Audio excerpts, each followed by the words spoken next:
Baik, Assalamualaikum warahmatullahi wabarakatuh. Kembali lagi dengan saya, Alifian, akan mengajarkan tentang OTK Kepegawaian untuk kelas 12 OTKP 2 YPKKP. Kali ini materinya mengenai sumpah atau janji pegawai dan administrasi kepegawaian di instansi atau badan usaha. Nah, sekarang apa sih itu sumpah? Dalam Undang-Undang Nomor 8 Tahun 1974 tentang Pokok-pokok Kepegawaian Pasal 26 tentang Sumpah atau Janji Pegawai Negeri Sipil, penjelasan Pasal 26 ayat 1 menyatakan bahwa sumpah itu adalah suatu kesanggupan untuk mentaati keharusan atau untuk tidak melakukan larangan yang ditentukan, yang diikrarkan di hadapan atasan yang berwenang menurut agama dan kepercayaan terhadap Tuhan Yang Maha Esa. Jadi, sumpah itu adalah ikrar atau janji ya. Nah, sekarang apa sih tujuan dari sumpah itu? Tujuan utamanya adalah suatu usaha agar yang bersangkutan dalam pelaksanaan tugasnya berlaku ikhlas, jujur, dan bertanggung jawab tidak hanya kepada atasannya tapi juga terhadap Tuhan Yang Maha Esa, dikarenakan ada ikatan. Nah, kalau begitu, apa saja sarananya untuk melaksanakan sumpah atau janji pegawai ini ya? Ternyata ada dua. Yang pertama adalah untuk rohaniawan.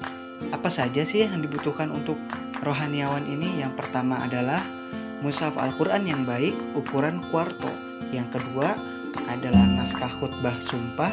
Yang ketiga adalah naskah kata-kata pengukuhan sumpah.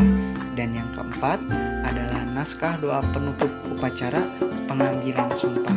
Nah, jadi itulah yang dibutuhkan untuk rohaniawan. Dan selanjutnya yang kedua itu adalah untuk penyelenggaraan tim sumpah pegawai. Yang pertama adalah protokol, yang kedua adalah meja tempat penanda, yang ketiga adalah gambar kepala negara atau presiden, yang keempat adalah lambang negara, yang kelima adalah bendera merah putih, dan yang keenam adalah pengeras suara.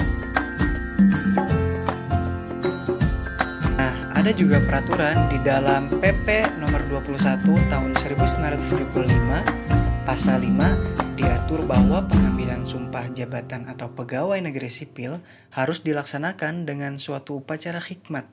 Dan upacara tersebut dihadiri oleh pertama pejabat atau pegawai negeri sipil yang mengangkat sumpah, kemudian pejabat yang mengambil sumpah, saksi-saksi, kemudian rohaniawan, pendamping, dan juga tentunya para undangan. Jadi harus dihadiri oleh perangkat-perangkat yang telah disebutkan tadi. Kalau tidak dihadiri, tidak hikmat dan tidak lengkap. Kemudian, tata cara pengambilan sumpah.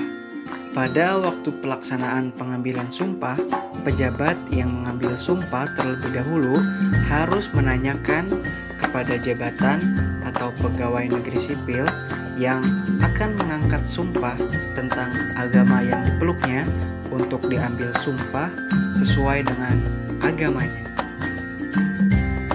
Dan kemudian pejabat atau pegawai negeri sipil yang akan mengangkat sumpah harus menjawab dengan kata-kata diantaranya saya beragama dan saya bersedia untuk diambil sumpah. Selanjutnya, susunan kata-kata sumpah pegawai negeri sipil ada dua macam dalam pelaksanaan pengambilan sumpah atau janji pegawai negeri, yaitu yang pertama sumpah atau janji pegawai negeri sipil dan yang kedua adalah sumpah jabatan. Dan keduanya pun berbeda, mempunyai teksnya masing-masing dan pengesahannya masing-masing.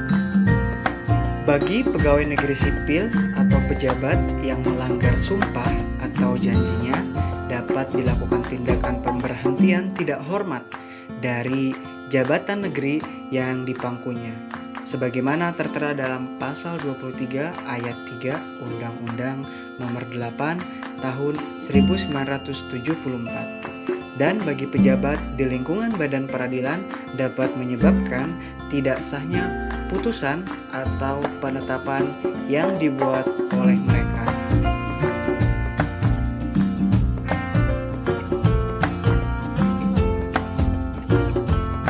Pengukuhan sumpah. Pengukuhan sumpah dilakukan setelah selesai pengucapan sumpah oleh pejabat atau pegawai negeri sipil.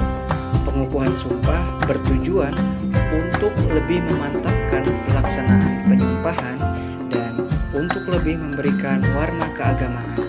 Pengukuhan sumpah dilakukan oleh rohaniawan dengan terlebih dahulu minta kepada pejabat atau pegawai negeri sipil yang mengangkat sumpah menyerukan kata-kata dari rohaniawan. Selanjutnya adalah penandatanganan berita acara. Berita acara penyumpahan ditandatangani oleh yang pertama adalah pejabat atau pegawai negeri sipil yang nantinya akan disumpah dan yang telah disumpah. Kemudian yang kedua adalah saksi-saksi yang hadir dalam acara sumpah jabatan tersebut, dan yang ketiga adalah rohaniawan. Kemudian pengelolaan pelayanan upacara penyumpahan. Dalam pengelolaan pelayanan upacara penyumpahan ini dibentuk tim khusus dari Kementerian Agama yang diberi nama Seksi Hisab Ruqyat dan Penyumpahan. Disebutkan dalam pasal 324 Keputusan Menteri Agama Nomor 3 Tahun 2006 tentang organisasi dan tata kerja agama, bertujuan agar semakin hikmat dalam upacara penyumpahan dan juga sangat sakral, karena memang ini adalah prosesi yang sangat vital dalam proses janji pegawai. Kemudian setelah beresnya proses janji pegawai, sekarang masuk kepada proses administrasi kepegawaian di instansi atau badan usaha. Ada beberapa tahapan. Yang pertama adalah perencanaan, yang kedua adalah rekrutmen, yang ketiga adalah penempatan pembinaan, yang keempat adalah pengawasan, dan yang kelima adalah pemberhentian.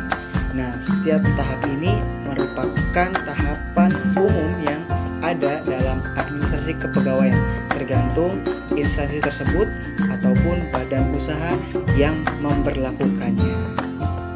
Dalam prosesnya terdapat faktor yang mempengaruhi. Di antaranya yang pertama adalah faktor pendukung. Faktor pendukung itu terdapat kurang lebih ada 3. Yang pertama adalah faktor pendukung dari sumber daya manusia yang mumpuni, yang kedua adalah kerjasama antar pegawai yang baik, dan yang ketiga adalah sarana dan prasarana yang memadai. Faktor penghambatnya, yang pertama sarana dan prasarana yang kurang baik, kemudian beberapa pegawai yang menyerah terlebih dahulu, kebijakan atasan yang kadang mendadak, dan kurang komunikasi antar pegawai. Itu adalah beberapa faktor yang mempengaruhi tentang proses administrasi pegawai di instansi ataupun di badan usaha. Jadi harus benar-benar diperhatikan ya faktor tersebut. Adanya sumpah atau janji pegawai adalah berguna untuk kontrol pegawai agar baik dan bertanggung jawab dalam pekerjaan yang diemban, khususnya dalam sistem administrasi kepegawaian. Karena dengan sumpah atau janji, maka akan timbul ikatan dan loyalitas yang tinggi.